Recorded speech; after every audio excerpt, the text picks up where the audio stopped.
sertifikat halal kita itu yang paling tinggi, yang paling diakui, yang paling dihormati. Paling banyak diterima. Paling banyak diterima. Dan Hakim arah tarik balik 11 produk makanan Indonesia selepas ujian makmal sahkan ada DNA babi. Umat Islam dinasihat elak beli atau pengguna. Sebanyak 9 produk dari Indonesia termasuk 7 yang ada sijil halal dikesan mengandungi DNA babi. Indonesia, Bangla, semua cari rezeki kat Malaysia. Tapi aku tak faham kenapa rakyat Konoha selalu sangat menghina. Nampak? Bekerja kat Malaysia tenang aja. Hari-hari makan KFC. Dampak dari krisis ini tidak hanya dirasakan oleh masyarakat kelas bawah. Restoran kecil tutup, warung makan sepi pelanggan, dan pemilik usaha kecil merugi hingga 70% dalam waktu kurang dari setengah tahun. Di beberapa kota besar seperti Johor Bahru dan Kuala Lumpur.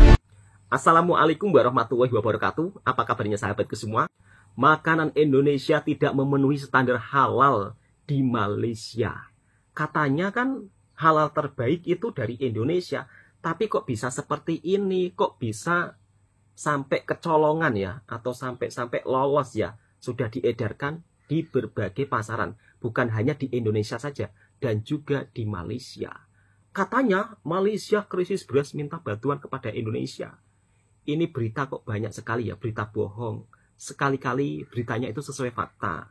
Kalaulah Malaysia krisis beras, nggak mungkin sampai saat ini saya bekerja dan tinggal di Malaysia. Malaysia ekonominya tidak baik-baik saja, ketar-ketir.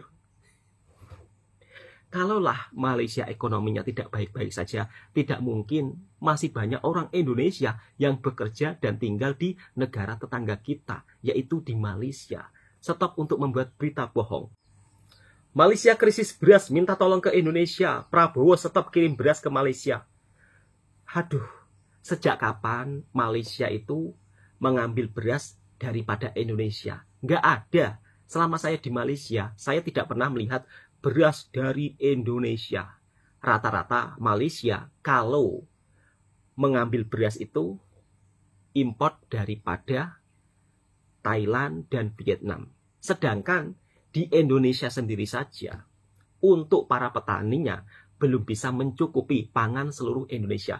Dan Indonesia juga masih bergantung kepada Thailand dan Vietnam. Berarti kita sama-sama kan? Nah, semalam kunjungan kerja daripada Wakil Perdana Menteri Malaysia dan juga Menteri Pertanian Malaysia berkunjung, bekerja sama. Di dalam pembicaraannya, Menteri Malaysia itu kalau memanglah stok beras yang ada di Indonesia mencukupi ya kan, kalau bisa dikirim ke Malaysia. Itu beli ya, bukan minta. Pada intinya pembicaranya seperti itu. Namun Menteri Pertanian Indonesia masih berfokus untuk menyelesaikan masalah pangan di Indonesia, yang sampai saat ini memang Indonesia masih bergantung dengan negara luar di dalam urusan beras. Jadi jelas ya sahabatku semua. Tapi di sisi lain, netizen segelintir YouTuber Indonesia kalau melihat video-video seperti ini gemar. Gemarnya apa? Nanti video tersebut akan dipergunakan cara yang salah. Salah satunya nanti ujung-ujungnya Malaysia panik ketar-ketir sudah minta beras ke Indonesia. Dan ini sudah bermunculan sangat banyak sekali. Saya cukup terkejut ya dengan apa yang dilakukan oleh segelintir YouTuber Indonesia. Jelas-jelas kalau kita seperti ini terus, sama saja membohongi masyarakat kita. Sehingga negara kita sulit untuk maju dan sulit untuk melihat kemajuan negara tetangga lainnya. Dari segi hal apapun, kalau kita boleh jujur, sebenarnya negara kita itu sudah tertinggal dari negara tetangga lainnya seperti Singapura, Malaysia. Dari segi logo halalnya, yang konon katanya pemerintah kita itu selalu mengeklaim bahwa logo halal kita itu paling terbaik di dunia. Padahal logo halal paling terbaik di dunia itu adalah Malaysia. Dan baru-baru ini makanan Indonesia ternyata tidak memenuhi syarat halal. Padahal makanan tersebut juga sudah beredar di pasaran. Bukan hanya di Indonesia saja, tetapi sudah sampai di Malaysia. Dan pada akhirnya, kita itu seolah mengaku paling terbaik, paling terhebat, tapi fakta kenyataannya, kita masih tertinggal dengan negara tetangga. Dari segi ekonomi, kita juga tertinggal. Inilah fakta pahit yang harus kita akui. Dan mari kita belajar untuk menjadi lebih baik. Jangan merasa terpaling hebat, terpaling wah. Ini bisa-bisa kalau kita seperti ini akan menghambat kemajuan kita bersama. Kalau negara tetangga kita, Malaysia, mereka itu tidak gengsi loh untuk belajar kepada siapapun. Dan itu sangat luar biasa. Kalau kita sedikit-sedikit baru buat ini, baru buat itu, mendunia. Indonesia bikin ketar-ketir negara ini, negara itu. Jepang merasa ketar-ketir karena dilanda krisis. Sering terjadi seperti itu, padahal itu berita bohong. Sangat disayangkan apabila segelintir YouTuber Indonesia suka membuat berita bohong. Dan ini fakta yang terjadi saat ini. Di negara kita dari segi ekonomi kalah jauh dari negara tetangga kita, yaitu Malaysia dan juga Singapura. Padahal Indonesia adalah negara yang terbesar di ASEAN. Harusnya ya kan memberi contoh yang terbaik buat negara tetangga lainnya, ya kan, yang sering dikatakan negara kecil, yang sering diejek, ya kan. Tapi faktanya kita kalah jauh dari mereka. Dari segi otomotif, Indonesia kalah dari Vietnam, kalah dari Thailand, kalah dari Malaysia. Indonesia belum punya mobil nasional sendiri. Malaysia sudah punya, Vietnam sudah punya. Kok Indonesia sendiri nggak punya? Inilah beritanya, kita reaksi bersama-sama. Dampak dari krisis ini tidak hanya dirasakan oleh masyarakat kelas bawah. Restoran kecil tutup, warung makan sepi pelanggan, dan pemilik usaha kecil merugi hingga 70% dalam waktu kurang dari setengah tahun. Di beberapa kota besar seperti Johor Bahru dan Kuala Lumpur, fenomena tunawisma meningkat tajam. Banyak orang tidur di trotoar, berharap ada rezeki yang bisa datang esok hari. Dan yang lebih memilukan, beberapa kisah kelaparan bahkan berujung pada tragedi kemanusiaan. Lebih menyedihkan lagi, kini semakin banyak warga Malaysia yang mulai meminta bantuan pada LSM-LSM dari Indonesia. Beberapa komunitas di perbatasan Kalimantan Utara bahkan mendirikan dapur umum untuk membantu warga Malaysia yang menyeberang demi sekadar mencari makan. Rakyat Indonesia yang dulu sering dicemooh sebagai tenaga kerja kasar, justru hadir memberi bantuan tanpa pamrih. Mereka paham bagaimana rasanya lapar, dan tahu bahwa kemanusiaan tidak mengenal batas negara. Ironi terbesar dalam krisis ini adalah bagaimana dulu sebagian netizen Malaysia sering meremehkan Indonesia. Namun kini, mereka harus menghadapi kenyataan pahit bahwa roda kehidupan memang berputar. Apa yang dahulu dipandang rendah, kini justru menjadi teladan. Sementara Malaysia tenggelam dalam kesulitan ekonomi dan ketahanan pangan yang rapuh, Indonesia justru menunjukkan ketahanan luar biasa. Apakah sertifikat halal Indonesia yang Anda pimpin itu juga diterima oleh negara-negara lain? Apakah semua negara sudah menerimanya? Justru itu, sertifikat halal kita itu yang paling tinggi, yang paling diakui, yang paling dihormati. Paling banyak diterima? Paling banyak diterima, dan di semua negara, tidak satupun yang menolak. Bahkan perlu saya ceritakan di sini. Ini kemarin menjadi agak heboh di seluruh dunia, karena apa? Karena kami menyetop satu produk yang berasal dari Amerika, harus saya sebut negaranya, karena telah terindikasi melakukan penyembelihannya tidak halal. Kok berani-beraninya nyetop? Iya, saya bilang ini urusan halal kok. Itu sudah punya sertifikat halal? Sebelumnya sudah punya. Dari Indonesia atau dari mana? Dari LHRN, Lembaga Halal Luar Negeri di Amerika yang telah MRA sama kita, Mutual Recognition Agreement. Tetapi kemudian setelah dia mendapatkan sertifikasi halal, dia tidak menjaga. Kecoh beb satu Malaysia bila JAKIM ada buat pengumuman arahan tarik balik makanan lah beberapa produk daripada Indonesia sebab dia kesan ada DNA porcine. DNA porcine ni korang tahu tak apa? Korang pergi tanya Pak Cik Google sana. Isu ni sebenarnya dia jadi panas sebab apa tahu? Sebab masa produk tu siap dia dah ada logo halal. Tapi bila dah disiasat oleh pihak Indonesia sendiri iaitu Badan Penyelenggara Jaminan Produk Halal ataupun BPJPH bersama Badan Pengawas Obat dan Makanan BPOM, barulah diorang sahkan ada unsur DNA porcine dalam 11 batch daripada 9 jenis produk makanan. So korang bayangkan korang makan makanan yang dah ada sijil halal daripada sana, tapi sangkut juga. So rasa macam sangat kecewa lah guys. Akan tetapi yang bagusnya JAKIM ni, dia cepat bertindak. Dia terus keluarkan arahan untuk tarik produk-produk ni daripada market lah. JAKIM pun ada buat kerjasama dengan Majlis Agama Islam Negeri dan juga Jabatan Agama untuk semak balik produk yang dah terlepas masuk ke dalam pasaran kita ni. Dah macam satu operasi besar-besaran bersihkan dapur negara lah, kira macam tu. Lagi satu, siapa yang tengah meniaga produk-produk ni pun kena double check lah dekat stok masing-masing, takut ada yang tersangkut sekali. Bukan tu je, Kementerian Perdagangan Dalam Negeri KPDN pun bertindak agresif. Diorang buat satu pengumuman yang diorang juga akan bantu JAKIM dalam operasi pembersihan ni. Maksudnya, setiap produk import daripada Indonesia yang ada babitkan isu ni akan ditapis dan dibuang daripada pasaran tempatan. Kalau korang tengok dekat portal news, ada dia punya laman web rasmi daripada BPJPH ni. Korang boleh semak dekat situ lah. Dan kita sebagai pengguna, kita kena mainkan peranan kita juga. Semak produk ni, jangan sampai kita terbeli, apatah lagi kita termakan lah. So ni dilema lah yang kita dapati bila kita ambil produk daripada luar. Sebab kita tak tahu sejauh mana diorang punya standard. Akan tetapi yang pasti adalah, kalau dekat Malaysia, JAKIM punya halal ni adalah satu logo yang dianggap sebagai gold standard lah. So disebabkan standard yang berbeza ni, mungkin dekat sana diorang terlalu percaya pada laporan makmal pengeluar ke kan. Dan lagi satu, kalau sistem pemantauan tu lepas sijil tu keluar dia agak longgar, maksudnya tidak ada pemantauan yang berkala, cek semula produk-produk ni, benda-benda macam ni pun akhirnya akan terlepas. Walau apa pun, kita kena ucapkan tahniahlah kepada JAKIM kerana telah bertindak pantas di dalam hal ni. Logo Halal Malaysia telah diguna pakai lebih daripada 25 buah negara, antaranya Amerika Syarikat, Brazil, Jepun, Korea Selatan, Kazakhstan, Mesir, UAE, Australia, New Zealand dan banyak lagi. Sejak beberapa kebelakangan bulan ini, banyak negara termasuk daripada Rusia, New Zealand, Brazil, Jepun dan juga Thailand ingin bekerjasama dengan Malaysia dalam industri halal. Bahkan kebanyakan negara yang majoriti bukan Islam juga turut berminat untuk bekerjasama dengan Malaysia dalam aspek industri ini.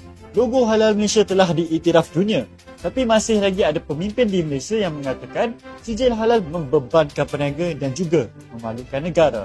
Malaysia ingin impor beras dari Indonesia, tanggapan Menteri Pertanian malah begini. Jadi Menteri Pertanian RI Andi Amran Sulaiman baru saja menerima kunjungan Menteri Pertanian dan Keterjaminan Makanan Malaysia Datuk Seri Haji Mohamad bin Sabu di Jakarta. Dalam pertemuan itu, salah satu topik yang mencuat adalah rencana Malaysia untuk impor beras dari Indonesia. Malaysia yang selama ini mengandalkan berbagai negara untuk memenuhi kebutuhan pangannya menyatakan ketertarikannya untuk menjadikan Indonesia sebagai salah satu mitra pemasok beras. Hal ini tak lepas dari kesuksesan Indonesia dalam meningkatkan produktivitas pertanian melalui penerapan teknologi mutakhir yang memungkinkan hasil panen mencapai 12 hingga 13 ton per hektar, di mana angka ini tergolong tinggi di kawasan Asia Tenggara. Namun, Indonesia belum membuka pintu ekspor beras ke Malaysia. Menteri Amran menegaskan bahwa saat ini prioritas utama pemerintah adalah menjaga stabilitas pasokan dalam negeri. Dalam konteks perubahan iklim dan dinamika global yang tak menentu, ketahanan pangan nasional tetap menjadi fokus utama. Oleh karena itu, menurut Amran, ekspor beras belum jadi opsi dalam waktu dekat. Meski demikian, kedua negara tetap membuka peluang kerja sama di bidang lain. Malaysia pun secara terbuka menyatakan minat untuk mempelajari dan mengadopsi teknologi pertanian dari Indonesia. Inovasi dalam sektor pertanian, terutama dalam budidaya padi dan aquakultur, dianggap sebagai aset penting yang dapat meningkatkan produktivitas Malaysia sendiri. Kalau tanggapan kalian gimana nih? Pak Prabowo, kapan ini jalan mau dibangun? Jalan di Kampung Pasiran Jaya, Kecamatan Dintet Teladan, Kabupaten Tulang Bawang, jalannya Ajur Umur. Nih, yang dinyatakan sekarang di Sambulan nih, mobil terpuruk, Pak. Ya itulah tadi, seorang bocah sekolah dasar di Lampung yang minta bantuan Presiden Prabowo Subianto untuk memperbaiki jalan rusak di kampungnya. Videonya ini viral pemirsa di media sosial. Ia setiap hari berangkat ke sekolah harus melintas jalan yang becek dan berlumpur yang kita saksikan tadi. Dan akses jalan rusak ini sepanjang 4 km. Sudah rusak berlangsung sejak 15 tahun terakhir, namun hingga kini tidak juga diperbaiki. Jalan rusak ini tepatnya ada di Kampung Pasiran Jaya, Kecamatan Dente Teladas, Kabupaten Tulang Bawang. Dan video rekaman Acil meminta bantuan Presiden Prabowo pun viral di media sosial. Ya, dan Acil pun kemudian berjoget-joget karena kesulitan masyarakat gitu ya.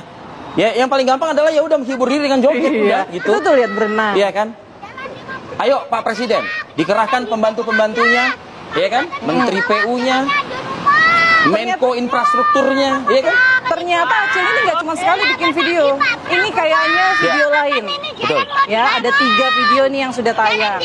Pakai baju sekolah, berenang di lumpur sama yang baju putih. Artinya sudah berulang kali sebetulnya permintaan untuk memperbaiki jalan, namun tidak ada kepekaan ya dari pemerintah daerah setempat. Semoga dengan informasi ini segera ditindaklanjuti. 15 tahun bukanlah waktu yang sebentar ya.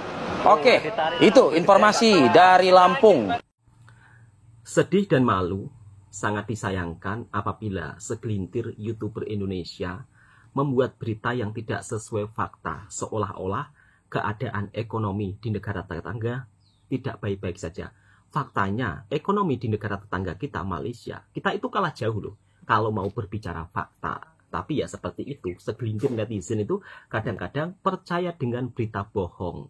Maka mereka akan selalu nyaman dengan berita-berita yang seolah-olah keadaan di negara kita baik-baik saja, merasa paling sempurna. Ya meskipun kalau jujur sih, faktanya kalau kehidupan di negara kita ya, kalau dibandingkan dengan warga Malaysia sebenarnya sih lebih enak warga Malaysia ya. Setidaknya sekurang-kurangnya upah kerja di Malaysia itu juga lebih mahal dibandingkan di negara kita. Biaya hidup di Malaysia juga lebih murah. Sebenarnya kalau dipikir-pikir seperti itu fakta. Tapi sayang 1000 kali sayang, segelintir YouTuber selalu membuat berita yang sangat bohong, tidak sesuai fakta.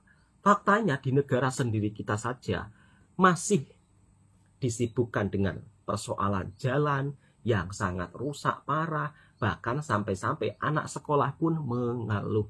Di negara tetangga sudah tidak ada hal seperti ini. Kok bisa-bisanya membuat berita keadaan di perbatasan Malaysia-Indonesia tengah dalam suasana yang begitu sangat mengkhawatirkan. Orang Malaysia sanggup rela pergi ke perbatasan untuk bisa demi makan. Ya Allah ya Rabbi. Fitnah apa yang kau tebar itu? Tak takut dosakah membuat berita bohong? Berita-berita seperti ini yang nonton itu ramai. Ratusan ribu, bahkan hampir jutaan. Netizen 78 percaya, padahal faktanya tidak seperti itu. Dan kalau kita berbicara fakta pahit, inilah keadaan di negara kita yang bisa dibilang memang, saya akui, Indonesia tertinggal dari negara tetangga seperti Singapura dan Malaysia. Nggak malu. Kenapa harus malu? Kita harus perlu banyak belajar supaya kita juga bisa seperti mereka. Jangan merasa gengsi, jangan merasa hebat. Dan pada faktanya, ekonomi di negara kita pun juga tidak baik-baik saja. Lebih baik dari negara tetangga kita. Oke, kita simak berita faktanya. Pak Prabowo, kapan ini jalan mau dibangun? Jalan di Kampung Pasir Jaya, Kecamatan Genta Teladas, Kabupaten Tulang Bawang, jalannya hancur umur. Lihat. Nih, yang dinyatakan sekarang di Sambulan nih, mobil terpuruk, Pak. Ya itulah tadi seorang bocah sekolah dasar di Lampung yang minta bantuan Presiden Prabowo Subianto untuk memperbaiki jalan rusak di kampungnya. Videonya ini viral pemirsa di media sosial. Ia setiap hari berangkat ke sekolah harus melintas jalan yang becek dan berlumpur yang kita saksikan tadi. Dan akses jalan rusak ini sepanjang 4 km. Sudah rusak berlangsung sejak 15 tahun terakhir, namun hingga kini tidak juga diperbaiki. Jalan rusak ini tepatnya ada di Kampung Pasiran Jaya, Kecamatan Dente Teladas, Kabupaten Tulang Bawang. Dan video rekaman Acil meminta bantuan Presiden Prabowo pun viral di media sosial. Ya, dan Acil pun kemudian berjoget-joget karena kesulitan masyarakat gitu ya. Ya, yang paling gampang adalah ya udah menghibur diri dengan joget udah gitu. Itu tuh lihat berenang. Iya kan? Ayo Pak Presiden, dikerahkan pembantu-pembantunya, ya kan? Menteri PU-nya, Menko Infrastrukturnya, ya kan? ternyata Acil ini nggak cuma sekali bikin video. Ini kayaknya video lain. Betul. Ya, ada 3 video nih yang sudah tayang. Pakai baju sekolah, berenang di lumpur sama yang baju putih. Artinya sudah berulang kali sebetulnya permintaan untuk memperbaiki jalan, namun tidak ada kepekaan ya dari pemerintah daerah setempat. Semoga dengan informasi ini segera ditindaklanjuti. 15 tahun bukanlah waktu yang sebentar ya. Oke, itu informasi dari Lampung. Rupiah crash. Jakarta Composite Index juga crash. Rupiah Indonesia jatuh ke paras paling teruk sejak zaman krisis kewangan Asia 1998 dulu. Pasaran saham dia pula terjunam sampai kena tekan break kecemasan. Bukan sekali, tapi sebanyak 4 kali. Jadi apa sebenarnya yang berlaku dengan ekonomi Indonesia? Kenapa boleh jadi macam ini? Memasuki tahun 2025 ini, pasaran Indonesia jadi huru-hara. Rupiah jatuh menjunam berbanding US dollar.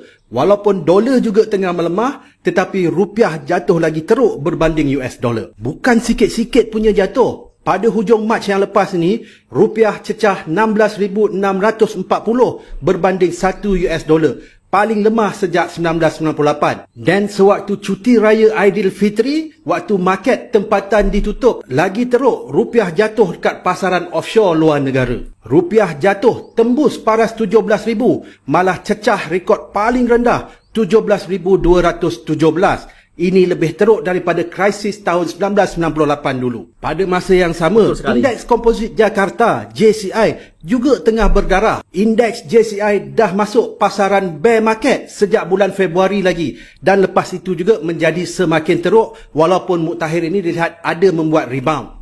Ada satu hari tu dalam bulan Mac jatuh 7%. Lepas tu awal April market buka aja terus jatuh 9% lebih. Sampai kena guna circuit breaker menutup pasaran sekejap untuk mengelakkan lebih banyak kejatuhan berlaku. Ini lebih kurang macam break kecemasan.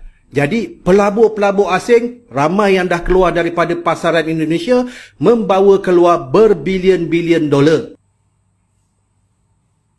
Betul sekali. Jadi soalannya ialah kenapa? Apa punca semua ini berlaku serentak? For sure bukan hanya satu sebab saja, tapi ada beberapa faktor, masalah dalaman dan juga tekanan daripada luar.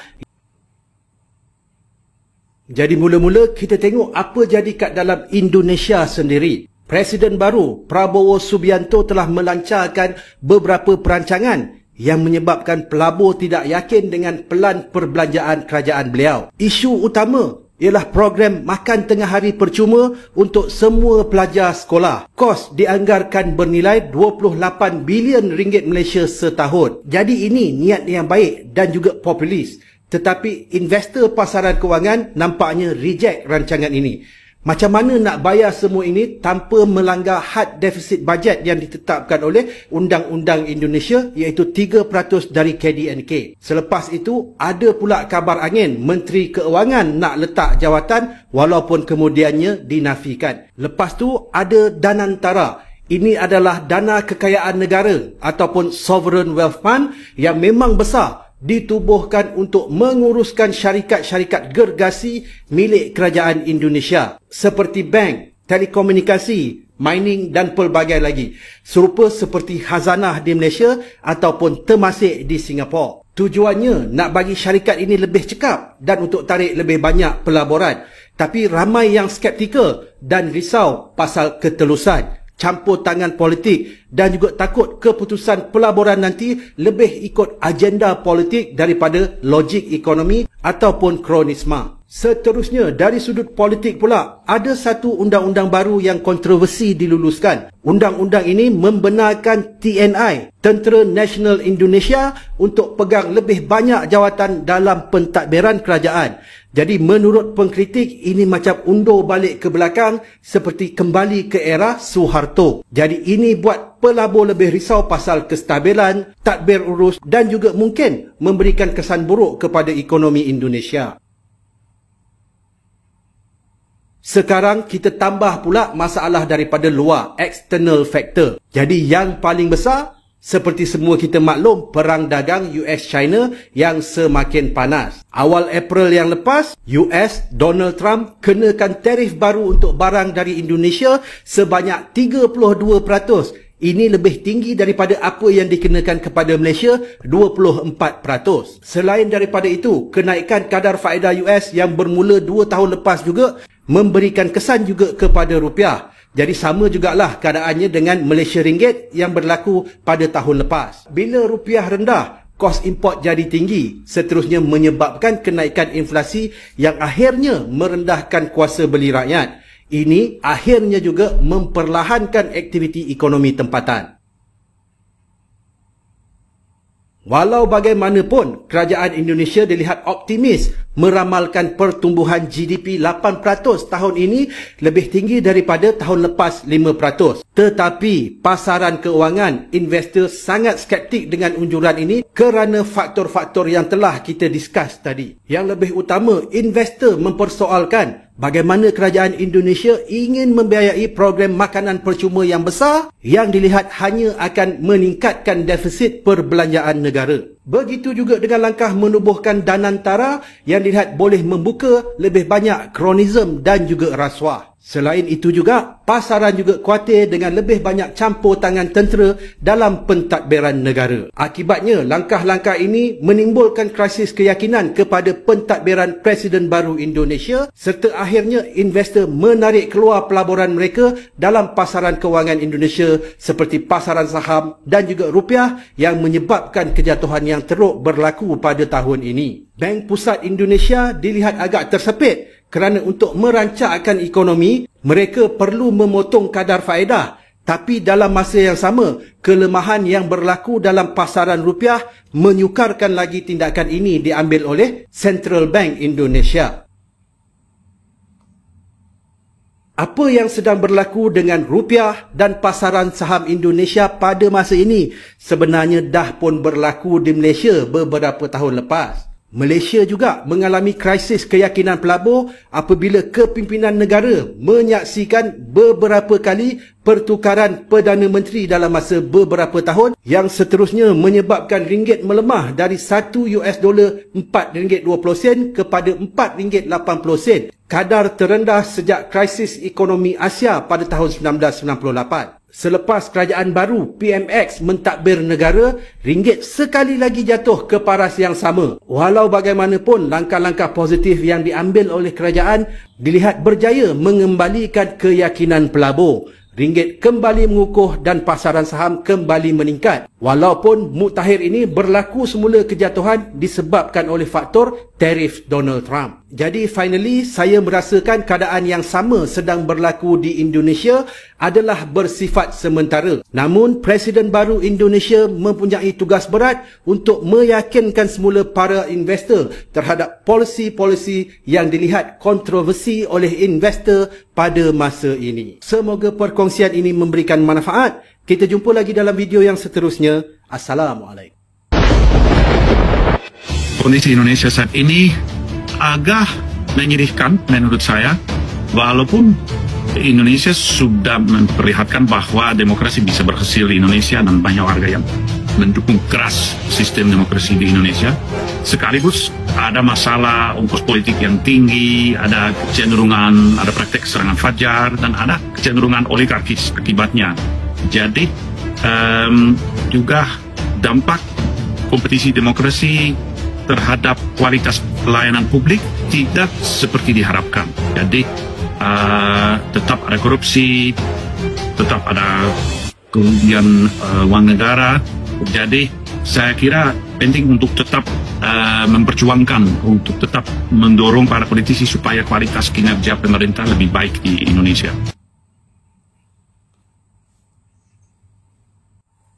Kalau melihat fakta seperti ini masih bilang Malaysia ketar-ketir dengan Indonesia. Justru kitalah yang ketar-ketir dengan negara tetangga lainnya. Kita sudah ditinggal oleh Malaysia, Singapura, Vietnam sebentar lagi. Masa iya orang Indonesia nanti suatu saat akan merantau ke Vietnam? Harusnya orang Vietnam yang merantau ke Indonesia. Tapi fakta pahitnya ya memang seperti itu sahabatku semua. Investor asing banyak yang pindah ke Vietnam dan juga Malaysia. Vietnam sekarang punya mobil nasional yang sudah diperjualbelikan di luar negara. Sedangkan Indonesia cuma jadi pembeli. Katanya kan, oh Indonesia akan bangun pabrik mobil sendiri. Kalau Malaysia punya, masa Indonesia nggak punya? Kalau Vietnam punya, tapi Indonesia kok nggak punya? Ya tapi faktanya itu hanya omon-omon saja.